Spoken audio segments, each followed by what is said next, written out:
Hello everyone. आज एक story पढ़ते हैं। अधूरी मोहब्बत। जब आयशा छोटी थी तब आयशा के पिता ने नया घर बनाया था। आयशा के घर के सामने अमित का घर था। तब अमित 6 साल का होगा और आयशा करीब 4.5 साल की होगी। आयशा और अमित साथ खेलते थे और एक ही स्कूल में जाते थे। दोनों बचपन से ही साथ बड़े हुए और अच्छे दोस्त बन गए थे। आयशा के पिता हमेशा आयशा से अमित के साथ रहने को कहते थे क्योंकि आयशा और अमित के परिवार की पड़ोसी होने के कारण अच्छे संबंध थे। धीरे धीरे दोनों साथ बड़े हो रहे थे। कब अमित को आयशा से प्यार हो गया उसे पता ही नहीं चला। जब अमित 10वीं में था तब आयशा का एक नया दोस्त बन गया था। आयशा ने अमित को बताया तो अमित को जलन हुई और अमित ने उससे दोस्ती करने को मना किया और फिर अमित ने आयशा का एक भी लड़का दोस्त नहीं बनने दिया। कुछ साल बाद अमित के 12वीं के एक एग्ज़ाम आ गए थे और आयशा की 11वीं थी। अमित को अब ये डर था कि 12th के बाद आयशा से अलग हो जाएगी। इसीलिए जब अमित अपना पहला पेपर देने गया तो उसने कॉपी में अपना नाम और रोल नंबर डालकर कॉपी खाली छोड़ दी। ऐसे ही उसने हर पेपर में किया और अमित फेल हो गया। अमित के फेल होने से अमित बहुत खुश था, लेकिन जब उसके पिता ने उसका रिजल्ट देखा तो सभी सब्जेक्ट में 0 नंबर थे। ये देखकर अमित के पिता ने अमित को पिटाई लगाई, लेकिन इससे अमित को कोई फ़र्क नहीं पड़ा। वो खुश था ये सोचकर कि अब वो आयशा के साथ ही पढ़ेगा। एक दिन आयशा ने अमित से पूछा, तू फेल कैसे हो गया, पढ़ाई की थी तुमने? अमित, पता नहीं। आयशा हंसने लगी और कहने लगी, सभी सब्जेक्ट में 0 नंबर किसके आते?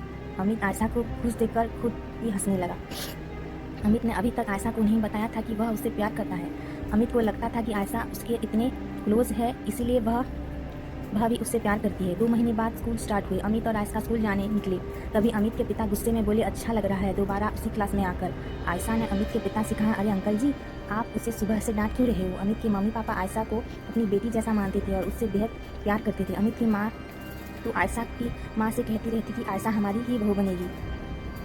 अमित और आयशा स्कूल पहुँचे। अमित को भी सभी चिढ़ा रहे थे और हंस रहे थे, लेकिन उससे अमित को कोई फ़र्क ही नहीं पड़ रहा था। उससे तो इस बात की खुशी थी कि अब वो आयशा के साथ बैठा है। और उसके बाद पूरे साल अमित ने आयशा की दोस्ती एक भी लड़के से नहीं होने दी।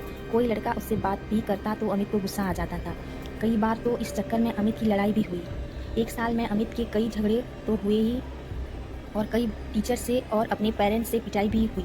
इतनी कंप्लेंट्स हुई अमित की। और फिर एक साल निकला और आयशा अमित दोनों बार भी अच्छे नंबर से पास हो गए। अब आयशा ने अमित से पूछा, क्या करना तुझे अब आगे? अमित, जो तू करेगी साथ में भी कर लूँगा आयशा, मुझे बीएससी करना है। अमित, ठीक, बीएससी कर लेंगे। और फिर दोनों एक ही कॉलेज में एडमिशन ले लिया।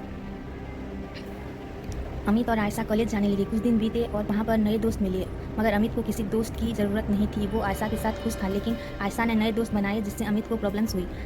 क्लास में एक लड़का था राज, बहुत ही हैंडसम और स्मार्ट दिखता था। आयशा को राज पसंद आ गया था और आयशा उसे अपना बॉयफ्रेंड बनाने की सोचने लगी थी, लेकिन इस बात का पता आयशा ने अमित को नहीं चलने दिया। कुछ दिनों बाद आयशा ने राज को प्रपोज कर दिया और राज ने भी आयशा का प्रपोजल एक्सेप्ट कर लिया, लेकिन अमित को इसकी भनक तक नहीं थी। मगर कुछ दिनों बाद पूरी क्लास को पता चल गया था कि आयशा राज की गर्लफ्रेंड है। एक दिन राज क्लास में बैठा था और 2 लड़के आपस में बात कर रहे थे और दोनों बात करते करते कहने लगी, राज की गर्लफ्रेंड आयशा है। अमित ने सुन लिया और उन दोनों से कहा, क्या बोला तुम दोनों ने अभी? दोनों लड़कों ने जवाब दिया और कहा, आयशा तेरी बेस्ट फ्रेंड राज की गर्लफ्रेंड है, पूरी क्लास को पता है, तुझे नहीं पता क्या? अमित को गुस्सा आ गया और दोनों लड़कों से लड़ने लगा। इतने में आयशा आए और अमित को झगड़ते देख अमित से कहने लगी, क्या हो गया, क्यों लड़ रहे हो? दोनों लड़के कहते हैं, पूछ ले अपनी फ्रेंड से खुद ही। अमित गुस्से में आयशा से पूछता है, राज और तुम्हारे बीच क्या है? आयशा, सॉरी मैंने तुम्हें छिपाया। इतना सुनकर ही अमित समझ जाता है और आयशा को गुस्से में देखकर क्लास से चला गया। अमित का दिमाग खराब हो गया था और वो सीधा राज के पास गया और उससे आयशा से दूर रहने को बोला, लेकिन राज ने भी कह दिया, गर्लफ्रेंड है मेरी, क्यों दूर रहूं उससे? अमित राज से भी लड़ने लगा और राज को थप्पड़ मार दिया। राज ने भी सामने से मारा और बहुत बढ़ गई। किसी ने जाकर आयशा को बताया। आयशा भागकर दोनों के पास पहुंची और दोनों को अलग किया। अमित से कहा, क्या हो गया है तुम्हें? अंदर क्लास से लड़कर आए, अब यहाँ राज से लड़ने लगे। अमित ने आयशा से गुस्से में बोला, तुम इससे बात नहीं करोगी? आयशा, क्यों? अमित, क्योंकि मैं कह रहा, मुझे नहीं पसंद है ये आयशा, वो मेरा बॉयफ्रेंड है और मुझे पसंद है वो। अमित, ठीक है, आज तुम्हें दोनों में से किसी एक को चुनना होगा, या तुम इससे बात करना बंद कर दो या मुझसे। आयशा, पागलों जैसी बात मत करो। अमित गुस्से में चिल्लाकर फिर बोला, मैं या ये? आयशा को भी गुस्सा आया और उसने कह दिया, ठीक है, मैं नहीं छोड़ सकती राज को।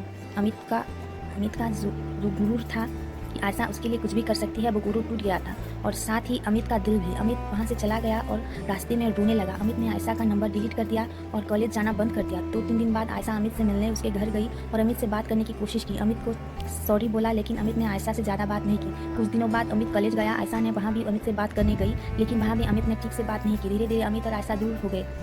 और दोस्ती भी लगभग ख़त्म ही हो गई थी। आयशा भी राज के साथ खुश थी, इसीलिए अमित आयशा को खुश देखकर आयशा से दूर ही रहा। अमित समझ गया था कि किसी का प्यार ज़बरदस्ती नहीं पा सकता। करीब 1 साल बाद आयशा अमित के पास आई। रोते रोते अमित छत पर था। आयशा छत पर जाकर उसके सामने जोर से रोने लगी। अमित को गले लगाया। अमित ने आयशा से पूछा, क्या हो गया? आयशा, आज मैंने राज को एक लड़की के साथ रंगे हाथ पकड़ लिया।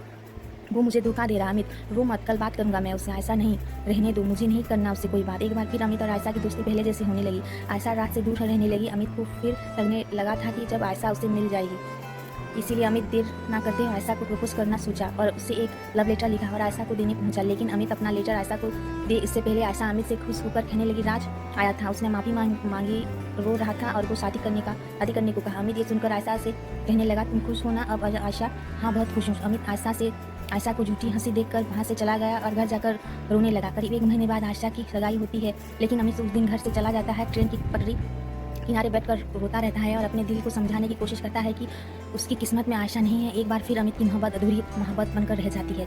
यहाँ आयशा अमित को देख रही, लेकिन अमित कहीं दिखाई नहीं दिया। तो आयशा अमित के रूम में गई, लेकिन अमित रूम में भी नहीं था। मगर आयशा को अमित की टेबल पर वो लेटर मिल गया जिसमें लिखा था, मैं तुम्हें बचपन से ही चाहता हूँ। कोई तुमसे बात करे या दोस्ती करे मुझे अच्छा नहीं लगता। मैं तुमसे बहुत प्यार करता हूँ, तुमसे दूर नहीं रह सकता। और पता है 12th में मैं भी तुम्हारे साथ पढ़ने के लिए पेपर में कुछ नहीं लिखा था। मैंने आई लव यू आयशा, मुझसे शादी करेगी। लेटर पढ़ते ही आयशा के होश उड़ जाते हैं और अब आयशा की समझ आती है कि क्यों अमित उससे किसी से बात नहीं करने देता था और सबसे लड़ता रहता था। आयशा को कुछ समझ नहीं आ रहा था कि वो क्या करे। आयशा अमित के बारे में सोचती रहती थी और अमित का इंतजार करती थी, लेकिन पूरी रात अमित कहीं नहीं दिखा और आयशा की सगाई हो जाती है। सुबह अमित आता है और घर में कह देता है कि दोस्त के यहाँ रुक गया था और आ नहीं पाया। सुबह आयशा अमित के पास जाती है और लेटर दिखाते हुए कहती है, क्या है? अमित कुछ नहीं, और लेटर लेकर फाड़ देता है और कहता है, ये सब पुरानी बातें हैं, सॉरी मैं तुम्हारी सगाई में नहीं आ पाया। आयशा को पता अमित खुश नहीं है, मगर आयशा ने भी कभी अमित को उससे नज़र से नहीं देखा। उसने उसे हमेशा अपना दोस्त ही समझा था, लेकिन अमित आयशा के सामने अपना आप खुश दिखाता था कि आयशा को बुरा न लगे। कुछ दिनों बाद आयशा की शादी में अमित ने पूरा काम करता है और अपने आप को खुश दिखाता रहता है। अंदर ही अंदर रोता रहा। अमित ने सोच लिया था कि जरूरी तो नहीं जिससे हम प्यार करें वो भी हमें प्यार करे। उसे भी हक है अपनी पसंद के इंसान को चुनना। इसलिए अमित खुश था और मोहब्बत को अधूरी मोहब्बत बनते देखता रहा। तो दोस्तों, ये थी अमित की अधूरी मोहब्बत की कहानी। आप सबको ये कहानी कैसी लगी हमें कमेंट में ज़रूर बताइए।